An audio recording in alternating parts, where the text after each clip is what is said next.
Hi, ഞാൻ doctor ഭാഗ്യ, Q&B health കെയറിലെ Ayurveda ഡോക്ടറാണ്. പ്രമേഹം എന്ന് കേൾക്കുന്ന സമയത്ത് എല്ലാവർക്കും പേടിയാണ്.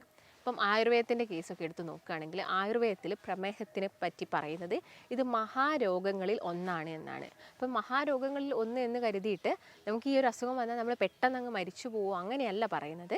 ഇത് വന്നു കഴിഞ്ഞാൽ ചിലപ്പോൾ നമുക്കിത് വർഷങ്ങളായിട്ട് കൂടെ തന്നെ ഉണ്ടാവും.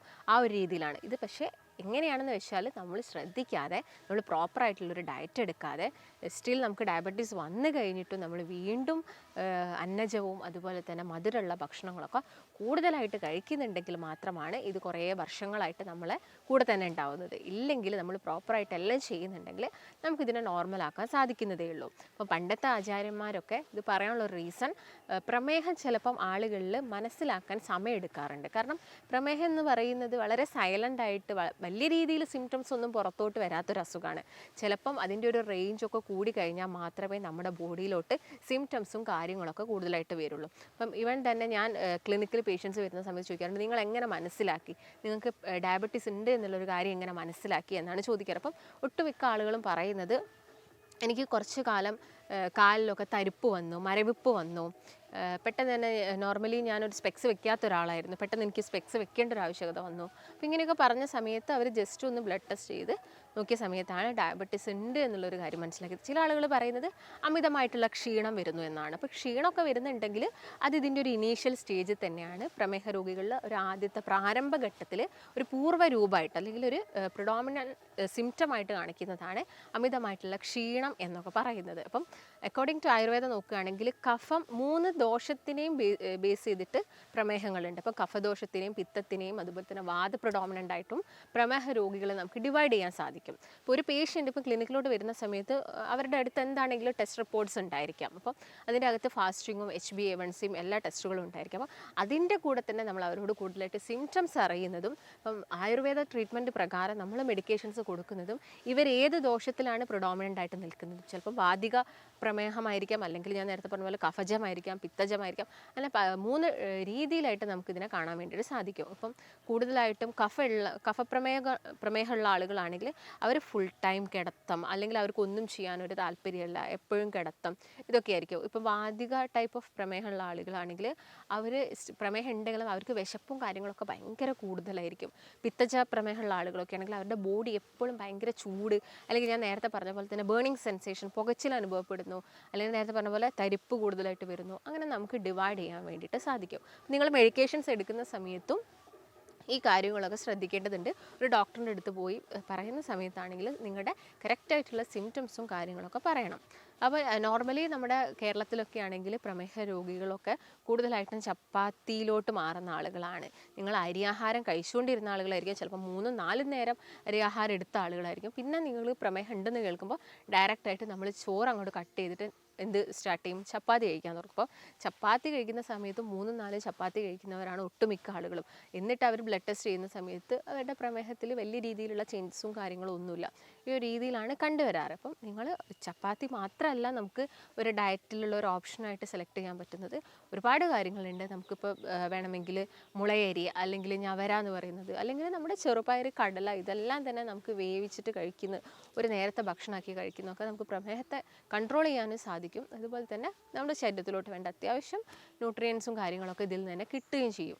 അതുപോലെ തന്നെ നമുക്ക് കഴിക്കാൻ പറ്റുന്ന ഒരു ബെസ്റ്റ് ഓപ്ഷനാണ് ചെറുധാന്യങ്ങൾ. ചെറുധാന്യങ്ങൾ പല രീതിയിൽ പറയാം. നമുക്ക് ചാമയായിട്ടോ തിനയായിട്ടോ, തിന എന്നൊക്കെ പറയുന്ന സമയത്ത് നമ്മൾ കരുതുന്നത് ഇത് പക്ഷികൾ മാത്രം കഴിക്കേണ്ട ഒരു ഫുഡ് ഐറ്റം ആണ് എന്നുള്ള രീതിയിലാണ്. പക്ഷെ ഒരിക്കലല്ല, അത് നമുക്കും അത് കുക്ക് ചെയ്ത് കഴിക്കാവുന്നതാണ്. പ്രോപ്പറായിട്ടുള്ള രീതിയിൽ കുക്ക് ചെയ്ത് കഴിക്കുകയാണെങ്കിൽ യാതൊരു രീതിയിലുള്ള പ്രശ്നങ്ങളും ഉണ്ടാകുന്നില്ല. ചില ആളുകൾക്ക് ഗ്ലൂട്ടൻ അലർജി പോലുള്ള ആളുകൾക്ക് ഇതിനകത്തുള്ള ചില ചെറുധാന്യങ്ങൾ അലർജി ആയിട്ട് മാറാറുണ്ട്. അപ്പം ജസ്റ്റ് നിങ്ങൾക്ക് തൈറോയ്ഡ് പേഷ്യൻ്റ് ആണോ, അല്ലെങ്കിൽ മറ്റെന്തെങ്കിലും ബുദ്ധിമുട്ടുകളുണ്ടോ, റുമറ്റോയ്ഡ് പോലെയുള്ള കണ്ടീഷൻസ് ഉണ്ടോ എന്നുള്ള കാര്യമൊക്കെ നോക്കുക.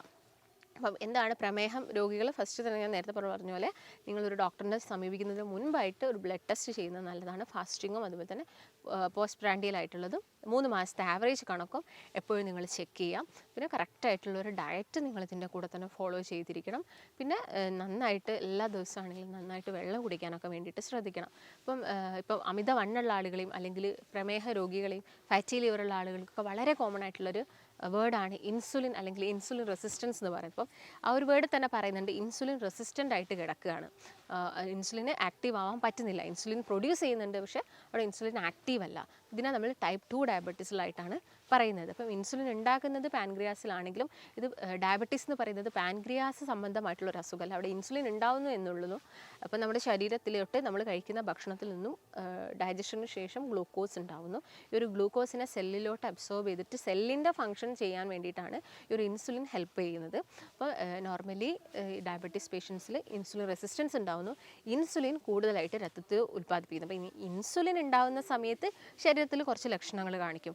നോർമലി നിങ്ങൾ ഫുഡൊക്കെ കഴിച്ചു കഴിഞ്ഞാൽ ഒരു മധുരം കഴിക്കാൻ ഇഷ്ടപ്പെടുന്ന ആളുകളായിരിക്കാം. ഇങ്ങനെയുള്ള വ്യക്തികളിൽ ഇൻസുലിൻ റെസിസ്റ്റൻ്റ് ആയിട്ട് കിടക്കുന്നത് കൊണ്ടാണ് നമുക്ക് ഇങ്ങനെയുള്ളൊരു ടെൻഡൻസിയും കാര്യങ്ങളൊക്കെ വരുന്നത്. ഇൻസുലിൻ അവിടെ റെസിസ്റ്റൻ്റ് ആയിട്ട് കിടക്കുകയാണ്, അല്ലെങ്കിൽ നിങ്ങളൊരു പ്രീ ഡയബറ്റിക് സ്റ്റേജിൽ കിടക്കുകയാണെന്നാണ് മനസ്സിലാക്കേണ്ടത്. കാരണം ഓൾറെഡി നമ്മുടെ കോശങ്ങൾക്ക് എന്ത് വേണം? ഗ്ലൂക്കോസ് വേണം. ഇൻസുലിൻ ആണെങ്കിൽ കൂടുതലായിട്ട് ഉൽപ്പാദിപ്പിക്കുന്നുമുണ്ട്. അപ്പം ഇൻസുലിൻ എന്താ അത്യാവശ്യമായിട്ട് വേണം? ഗ്ലൂക്കോസ് കിട്ടിയാൽ മാത്രമേ ഈ സെല്ലുകൾക്ക് ഇത് കൊടുക്കാൻ പറ്റുള്ളൂ. അമിതമായിട്ട് നമ്മൾ മധുരവും കാര്യങ്ങളൊക്കെ കഴിക്കുന്നുണ്ടെങ്കിൽ അവിടെ ഇൻസുലിൻ റെസിസ്റ്റൻ്റ് ആയിട്ട് കിടക്കുകയും കൂടുതലായിട്ടും ഗ്ലൂക്കോസ് ഉൽപ്പാദിപ്പിക്കപ്പെടുകയും ചെയ്യുന്നുണ്ട്. അതുകൊണ്ടാണ് ഇവരൊരു പ്രീ ഡയബറ്റിക് സ്റ്റേജിലാണ് എന്ന് പറയുന്നത്. അതുപോലെ തന്നെ നമ്മുടെ വയറിൻ്റെ ഭാഗത്തായിട്ട് കൂടുതലായിട്ട് കൊഴുപ്പ് വരുന്നത്, അല്ലെങ്കിൽ നമുക്ക് വയറ് ചാടിയതായിട്ട് തോന്നുന്നത്, ഇതെല്ലാം തന്നെ ഒരു പ്രീ ഡയബറ്റിക് സ്റ്റേജിൽ കാണിക്കുന്നതാണ്, അല്ലെങ്കിൽ ഇൻസുലിൻ റെസിസ്റ്റൻസിൽ കാണിക്കുന്ന സിംറ്റംസാണ്. ഫേസിൽ ആക്നീസ് വരുന്നത്, ഇപ്പോൾ PCOD ഉള്ള പെൺകുട്ടികളെയും സ്ത്രീകളെയൊക്കെ എടുത്ത് നോക്കുകയാണെങ്കിൽ അവരിൽ കാണിക്കുന്ന ഒരു സിംറ്റമാണ് ആക്നീസ് അഥവാ മുഖക്കുരു, അതും സിസ്റ്റിക് ആയിട്ടുള്ള വലിയ രീതിയിലുള്ള ആക്നീസ് വരുന്നത്. അവിടെ എന്താണ്? ഇതും ഡയബറ്റീസ് ഓഫ് ഓവറി തന്നെയാണ്. അവിടെ നടക്കുന്നത് ഇൻസുലിൻ റെസിസ്റ്റൻസ് തന്നെയാണ്.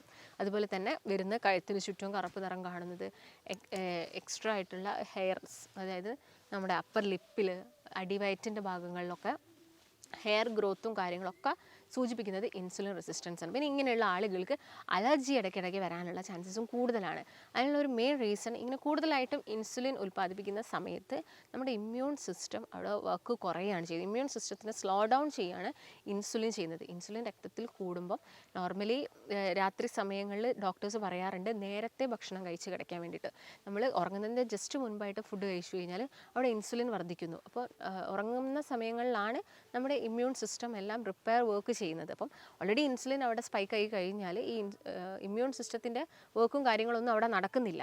അപ്പോൾ അതിൻ്റെ ഭാഗമായിട്ട് നമുക്ക് കണ്ടിന്യൂസ് ആയിട്ട് അലർജീസും കാര്യങ്ങളൊക്കെ വരാനുള്ള ചാൻസസും കൂടുതലാണ്.